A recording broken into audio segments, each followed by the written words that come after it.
In this video, I'm going to discuss a skill that you must completely understand if you're going to successfully trade the option wheel strategy. I'm going to show you in detail how to successfully roll your option wheel trades. This skill will help you solve the problem that many option wheel traders face. Things like early assignment or holding options unnecessarily until expiration. But what's more important is to help you be a more successful and profitable wheel option trader. And at the end of this video, I'm going to share with you the P&L on this position right here, XEL, where I did the wheel strategy over the past year.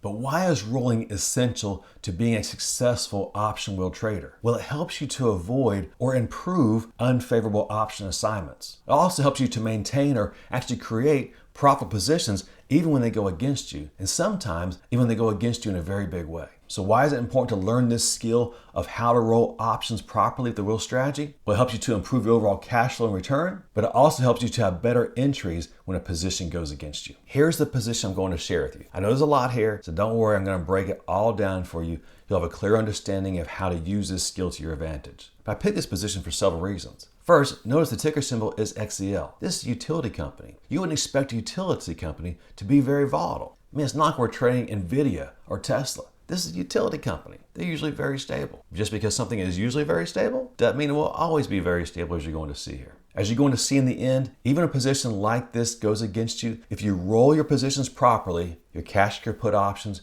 your cover calls, in the end, you can exit with a very profitable position. Why don't we go back to the beginning? One time in a land far, far away. I'm just kidding. We won't do all that. Let's go back to the beginning of the trade. Here you see the charts on the day that we first sold our cash secure put option in XEL. It was May 22nd of 2023. And notice what this chart looked like. Overall, we were kind of stuck in a wedge here. It was making higher lows, but it was also making lower highs. It was in this nice wedge, but overall, I thought this was a company that was fairly valued at the time. So I felt comfortable when it came down to this support line that had been in for several months, that would most likely bounce off that trend line. With this nice looking candlestick we see here the day before, a nice little leg there, it told me buyers had come in and bought the stock up. So I felt comfortable selling a cash secure put option against XEL. That's what we did. We sold the next month's $65 cash secure put option. So right at the area where it found support the day before. Well, almost from the get-go, things didn't go according to plan. Now I knew that if the position went against me, it most likely find support around this area from back in here in March, would have found support, and did try to find support there. Notice that throughout most of the month of June, it found support in that general vicinity, so the trade wasn't in any real trouble yet. So as you see here, about 3 weeks after I entered this position, I rolled that June put option out to September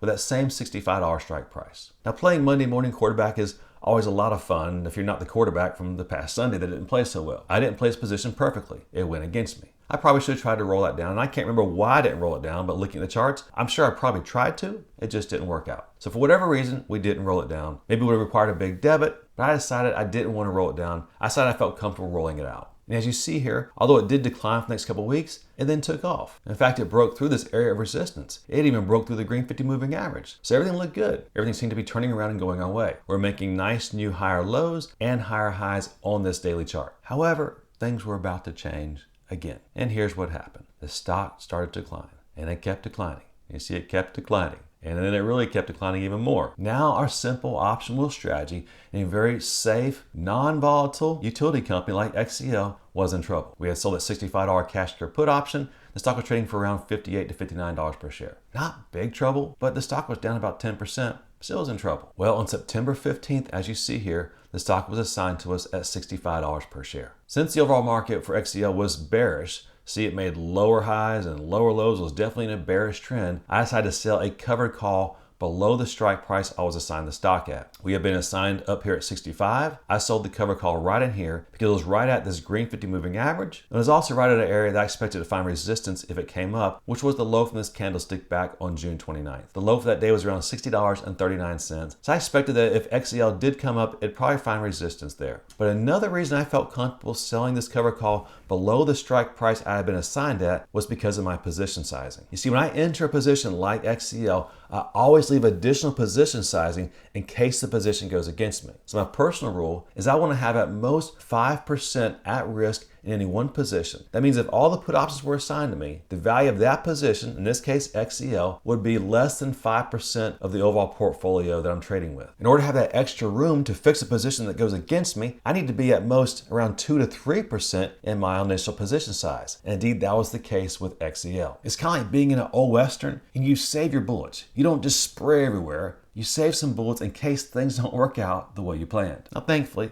this is a lot safer than a shootout, but you get the concept. So I was assigned the stock at $65 per share. I sold the December $60 cover call. Now remember, every time we're doing this, we're collecting some premium. And now because we own the stock, it's a dividend paying stock, we'll also start collecting some dividends. Now I'll fast forward the chart here day by day. As you see, it came down, made a lower low, so not looking like it's getting any better for us. But then it began to go up in price. It kind of worked its way through that green 50 moving average, and it successfully found support the moving average and also support around an area that served as resistance, so things were looking better. And in fact, as you see in this note I made for you here, it broke its downtrend on this daily time frame. Let me show you what I mean. So you see this resistance line right in here. Notice that it was finding resistance every time it approached that line, here, and then tried to work through it, finally worked through it, came back up, then retested it, and now that resistance line turned into support. So we'd officially broken this downtrend. Things were turning around for us. It was looking good. The problem though was that we were in that $60 covered call option, and there was another problem yet to come that I'll get to in just a minute. But for now, we broke the downtrend. The position was reversing, no longer in a bearish trend, we're now switching to a bullish trend on this daily chart. So what would you do if you were me? We switched from a bearish trend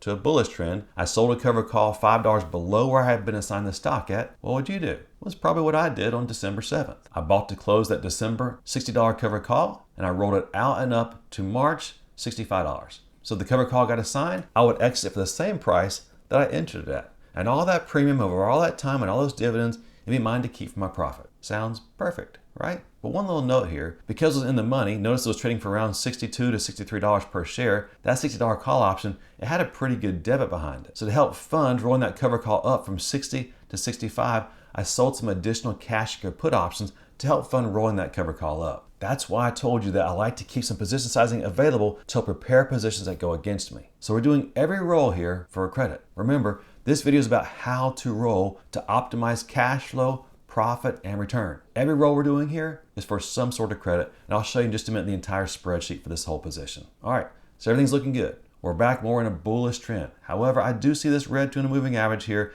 and it's finding resistance against there, so I realize we might decline some, but overall, I'm feeling okay about this position. Over the next month or so, XEL continued to ride this green 50 moving average and then successfully pushed through the red 200 moving average. It briefly pushed through this area of resistance right here on 63, so everything was looking good. It was rolling over to come back and test this area for support, that red 200 moving average, the green 50 moving average. Our cover call option was just out of the money, everything's looking great. But things changed. Now I'll fast forward the chart here kind of day by day so you can see what happened. As you see, XEL reversed its bullish trend and then switched back into a bearish trend. Notice we had a new lower high and now a new lower low. We're now in a bearish trend. And then the bottom fell out. Boom. Overnight, big decline. In fact, over the next 6 trading days, it declined almost 20%. And this is a really profitable utility company. So now all of a sudden I repositioned myself for a bullish trend because we switched back to a bullish trend, but now the market switched to a bearish trend. Lower highs, lower lows, a lot lower low. So now we're back in trouble again because not only am I in my cover call up here at 65,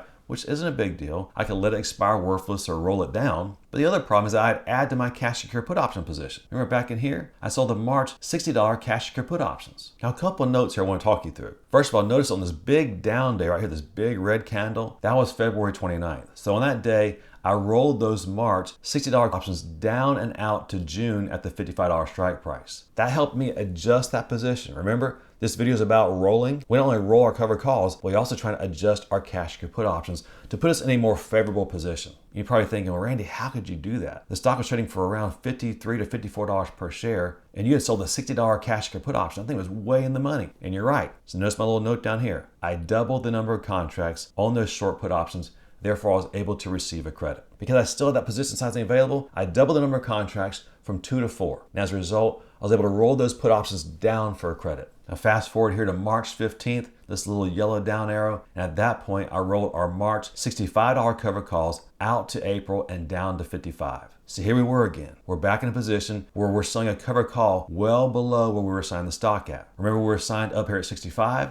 We're selling cover call way down here at 55, but I felt comfortable doing that because we're in an obvious downtrend on this daily chart. We have resistance right up here around this $58 area from this previous support. It just found resistance right here around $54. So I felt comfortable going out just 1 month from March to April and rolling it down, and I reassessed come mid-April. Well, over the next month, nothing really happened. XEL's kind of drifted sideways, Came up, found resistance multiple times at this green 50 moving average, which we would expect, but we're also watching for and expecting it to push through that moving average at some point and reverse this bear market. Now you might say, well, it had done that on the daily chart, and I agree. It had made higher lows, it had made higher highs if you count these lows right in here and this high right in here. But overall, I think you'll agree, it's still looking a little bit bearish. As a result, as you see here on April 17th, I bought to close the April 55 cover call, which is right here above this resistance, right above this green 50 moving average. I rolled it out one more month to May in that same $55 cover call strike price. Again, we haven't broken through this area of resistance yet. Now keep in mind, we're in the May $55 cover calls. We've also sold the June $55 cash secure put options. Over the next several weeks, XEL traded around that green 50 moving average until finally it decided to break through it. It pushed through this area of resistance around 56, and on May 13th, I decided to roll our cover calls. Remember, we were short the May 55 cover calls, which are now in the money by about $1 to $2, and I rolled them out and up. I had to go out to September, but I got it up to the $60 strike price, so way up here. The way if XEL reversed from a bearish trend to a bullish trend, which it had done on this daily chart, then I'd be better positioned than this $55 cover call. Now I did know I was about to run against this red 200 moving average and this area right in here that has served as support for it. Remember, support once broken through turns into resistance. So I expected it to come up here and then bounce its head on that ceiling, that resistance area from right in here and also the red 200 moving average. Well, over the next month or so, XEL really just kind of traded sideways. It never could push through that red 200 moving average, but also didn't switch back really bearish on us. It just kind of meandered sideways. And as an option trader, I'm actually pretty happy with that. We can collect that premium, and that's what we did. However, on June 14th, I wanted to reposition our put options just in case it experienced a decline. You see, in the back of my mind, I remembered we're trading under this red 200 moving average. So I wanted to improve my cash secure put option position because I was using those to help fund rolling my cover calls up. I really didn't want those additional cash secure put options assigned to me. You see, the repair portion of that, the extra cash secure put options, I don't really want those assigned in any case. I mean, I'll take it if I have to, but it's not my preference. So if I can improve that position, I'm gonna do it. So on June 14th, we see this yellow arrow. I rolled our June $55 cash secure put options out and down to December 50 cash secure put options. As you see here, I felt a lot better. XEL been finding nice support around this $52 to $53 area over the past several months. And in fact, it's very low, was way down here on 47. So if our $50 cash secure put options were challenged, well, they could go in the money, but I felt good that worst case scenario, if it broke through this little sideways trading channel it was in, I may be in the money a little bit. Over the next several months, XEL drifted sideways until it decided to finally take off. And take off it did. So as you see, about a month later, it experienced a really sharp run up in price. And during the month of July, it went up about 18%. I mean, guys, this is a utility stock. This thing's supposed to be boring and stable, but sometimes they're not. So here's where we're at. We've sold the $60 September cover call. We're in the December $50 cash secure put option. We're definitely good on that put option because it's way down here at $50. Our cover call went in the money briefly on these 2 days, but now it come back down. Now let's see what happened. It pushed through that area of resistance. Remember, it was resistance here, support here, had a nice advance, came down, retested this red 200 moving average for support, retested this original area of resistance, retested this area of support. Overall, a very nice support potential area. It held and then continued to take off. So here's where we're at on the day I did this trade. XEL had advanced over the past 2 months, 22%. Our little boring, stable utility company was skyrocketing. I mean, it was like Tesla or Nvidia, it was going wild. And the problem here is that we're in the September $60 cover call. So it's way down here. XEL is trading up here around $64 per share when we rolled this position. So how can I do that for a credit? Well, here's the trade we did on September 5th. And that's this day here, we see that yellow up arrow. We bought to close the September $60 cover call, rolled it up to December 65, but I'm gonna tell you, there's probably no way we would have got that credit, so I had to give it a little help. So what I did is I bought back that December $50 cash secure put option, because remember, it's trading way down here. We now have a lot of room in here, and I rolled that put option up to December $60. Because of that, walked away with this overall roll for a nice credit. Now I'll just fast forward the chart for you so you can see what happened because we exited this position over the weekend. See, XEL had a nice advance, decline, then another strong advance, came down, and this was Friday.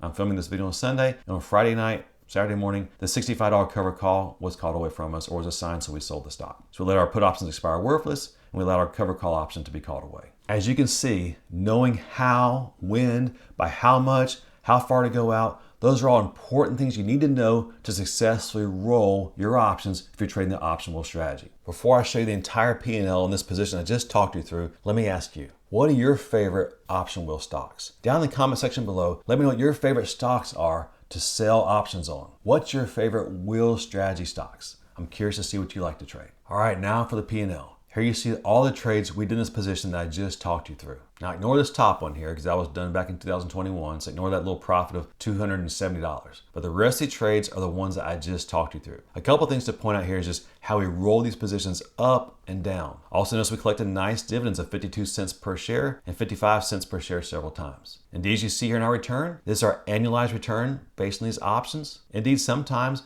we experienced a loss. But overall, this overall position, we had a nice profit when it was all said and done. It was on a very roller coaster stock, and stock that was supposed to be very stable, a utility company, but overall we had a nice profit of $8.62 per share based on the 300 shares we're selling those cover calls in. Rolling your option positions is a vital skill you must get good at if you're going to be a successful option wheel trader. It can help you decrease your losses and maximize your profits. And that means you get to put more cash into your pocket. If you can master the skill of learning how to roll options properly, you can put consistent cash into your pocket every single month. If you'd like to get an alert whenever I buy a stock or sell options, check out the benefits of becoming a patron down at the link in the description below. Would you like to know how to find the perfect option wheel stocks? You'll find the answer to that question at the video at the link above and the description below entitled The Perfect Option Wheel Stocks, How to Find Them. Until next time, happy investing, and we'll see you again soon.